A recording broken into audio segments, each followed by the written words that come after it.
Baik Bapak Ibu dosen, Assalamualaikum warahmatullahi wabarakatuh. Kembali lagi dengan saya di channel saya. Nah, ini informasi yang akan saya berikan ini berkaitan dengan indikator utama atau syarat lah bisa menembus ke jurnal internasional bereputasi. Nah, tentu ini bisa menjadi kebanggaan buat Bapak Ibu dosen kalau hasil penelitiannya yang kemudian merupakan luaran dalam bentuk artikel ilmiah itu bisa tembus di jurnal-jurnal internasional bereputasi ya. Apalagi kalau jurnalnya itu adalah termasuk dalam kategori jurnal high tier, kemudian penerbit-penerbit ternama ya.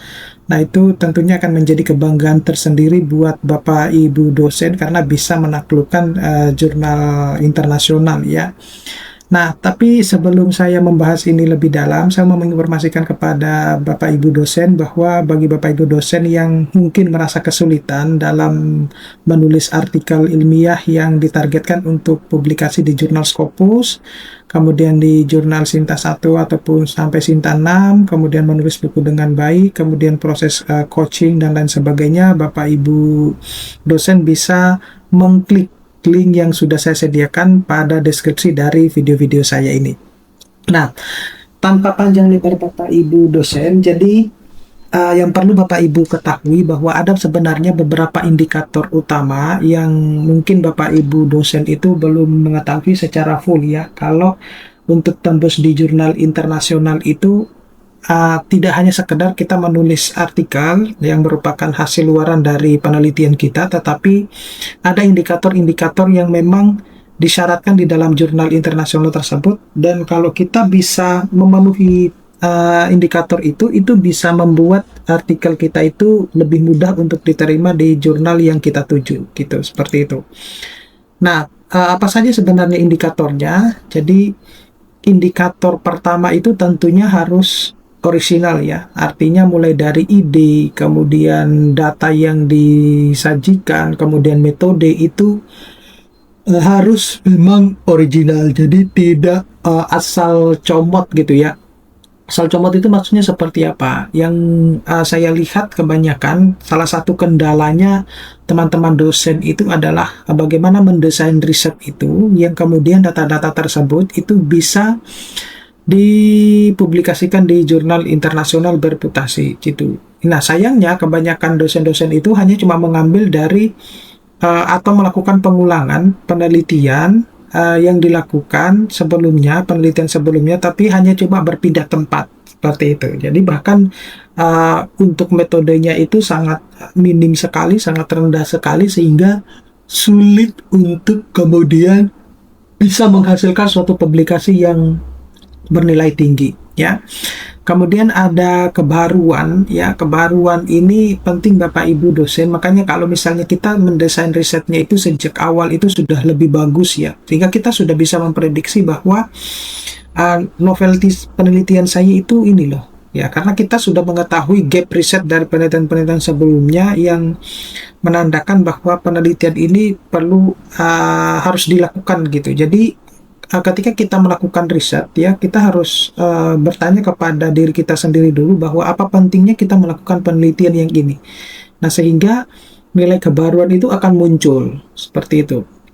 Dan yang berikutnya itu adalah tentunya bebas plagiarism ya. Ini bebas plagiarism itu salah satu indikator kalau kita sebenarnya belajar yang namanya etika publikasi, kemudian integritas akademik ya, baik itu plagiarisme maupun self plagiarisme, memang ini harus dihindari ya, dan ini juga menjadi momok buat para Bapak Ibu dosen yang memang dalam proses penulisan itu seringkali ada pemikiran-pemikiran bahwa jangan sampai saya melakukan plagiarisme. Dan yang terakhir, 4 indikator ini yaitu IMRAT ya. Jadi struktur kita menulis artikel ilmiah, saya kira Bapak Ibu dosen sudah tahu struktur IMRAT ini ya. Kalau tidak tahu berarti sangat ini ya, sangat kebablasan gitu ya.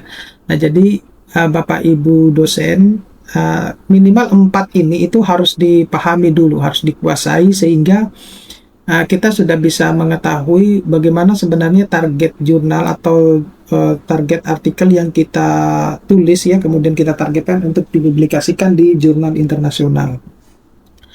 Nah, ini penjelasannya ya. Jadi kalau kita berbicara tentang originalitas ya maupun kebaruan, jadi ide yang akan dimunculkan itu adalah ide dari penulis itu sendiri ya. Karena kenapa demikian? Kalau penulis itu sendiri yang memunculkan idenya, maka itu akan jauh lebih ini ya, jauh lebih akurat, jauh lebih bagus gitu. Kemudian tidak sebenarnya memoles ulang isu lama ya. Jadi isu yang apalagi yang tidak happening ya, atau yang sudah tidak up to date lagi ya, tetapi kemudian kita memoles itu ini ya, terkesan bahwa metodenya itu terlalu lemah gitu. Nah, sehingga ya udah kita perlu adanya mencari tahu informasi-informasi yang terkini itu seperti apa. Nah, kemudian yang perlu Bapak Ibu perhatikan bahwa ada referensi, kemudian teori dan jurnal-jurnal terbaru. Nah, saya sangat merekomendasikan kepada Bapak Ibu dosen yang mau menulis jurnal internasional itu harusnya menggunakan referensi-referensi yang pertama ya 5 tahun terakhir, kemudian harus yang jurnal Q1 ataupun Q2. Ya minimal itu ya. Kalau Q3 Q4 ya 1 atau 2 jurnal ya it's okay lah, tetapi komposisinya biasanya kalau saya menulis ya itu komposisi Q1 itu harus lebih banyak ya, dan semuanya harus bersumber dari jurnal-jurnal ternama atau publisher-publisher ternama. Nah, semacam itu. Jadi ini seringkali juga saya sampaikan di dalam webinar-webinar saya. Nanti insya Allah di bulan ini dan bulan Desember itu, di akhir bulan November saya akan melakukan webinar di penulisan artikel ya dengan AI. Kemudian di bulan Desember juga saya akan melakukan webinar tentang penulisan artikel buat AI.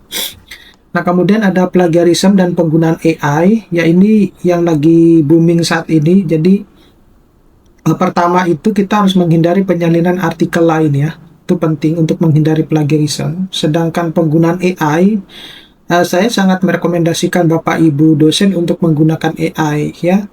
Nah, kenapa demikian? Karena AI ini sangat membantu kita dalam proses mempercepat penulisan artikel dan juga mempermudah dalam proses penulisan gitu. Nah, kebetulan saya itu sudah menyediakan beberapa prompting yang bisa Bapak Ibu dosen gunakan untuk menulis artikel-artikel ilmiah ya, yang bisa digunakan untuk menulis di jurnal Scopus maupun jurnal Sinta ataupun bahkan buku.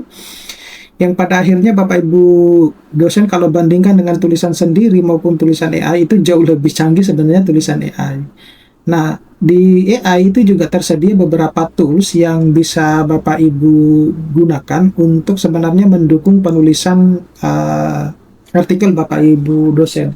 Nah, cuman artikel yang Bapak Ibu dosen tulis itu tidak bisa serta-merta Bapak Ibu telan mentah-mentah begitu aja. Nah, perlu adanya yang namanya crossing ya, final crossing, di mana untuk menentukan biar nanti tulisannya itu humanis. Nah, yang menjadi permasalahan Bapak Ibu dosen itu kebanyakan ya ketika dicek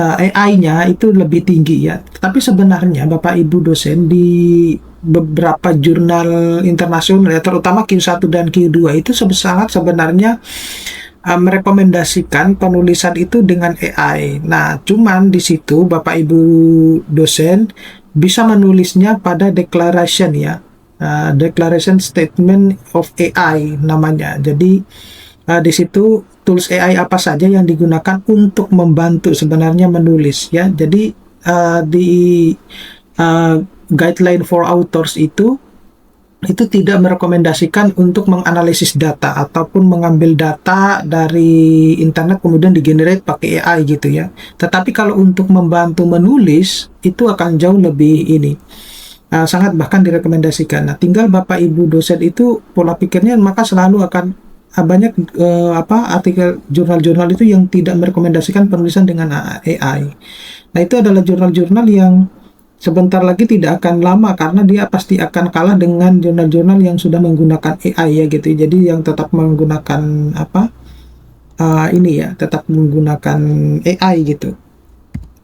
Nah, ini struktur IMRAT ya. Jadi ada introduction, method, result, and discussion. Nah, ini yang ada di dalam penulisan artikel. Ya, ada juga beberapa tambahan, misalnya dengan future research dan lain sebagainya. Nah, tetapi setiap struktur ini itu sudah saya jelaskan di dalam buku saya. Oh iya, Bapak Ibu dosen ya, dalam waktu dekat saya akan menerbitkan buku yang nanti Bapak Ibu dosen bisa melihatnya, link di deskripsi dari video saya ini, terkait dengan cara jitu ya untuk menembus di jurnal Scopus.